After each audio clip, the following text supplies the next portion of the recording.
சில பேருக்கு சில விஷயம் புரிய மாட்டேன்து. எதுக்கெடுத்தாலும் ஒரு விமர்சனம் பண்ணுவாங்க.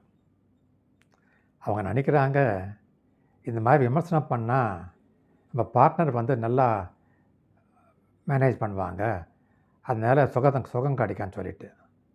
ஆனா உண்மையில பார்த்தீங்கன்னா, செக்ஸை பொறுத்தவரைக்கும் விமர்சனம் ஒரு எதிரி. இப்போ ஒரு உதாரணம் சொல்றேன். உங்க மனைவி சரியா ட்ரெஸ் பண்ணல.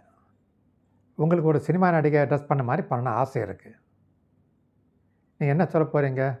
"அது பாரு, அது எப்படி பண்ணியிருக்கு. நீ பாரு எப்படி பண்ணியிருக்க ட்ரெஸ்ஸு." அப்படின்னு சொன்னா, அவங்க நொந்து போவாங்க.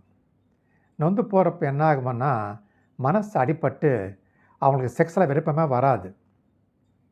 அப்போ என் வைஃப் செக்ஸ்ல நாட்டம் காட்ட மாட்டேன்து. அது ஜடம்னு சொல்லி பிரயோஜனம் கிடையாது. அதுக்கு சொல்ற வழி இருக்கு. "நீ அந்த மாரி சாரி கட்டினா ரொம்ப அழகா இருப்பம்மா. நல்லா இருக்கும் உனக்கு பார்க்கறதுக்கு." அப்படின்னு நீ பாசிட்டிவா சொல்லிக் குடுத்தீங்கன்னா, அவனுக்கும் இன்ட்ரெஸ்ட் வரும். ஒண்ணு அந்த மாரி ட்ரெஸ் பண்ணிக்கிறதுக்கும்.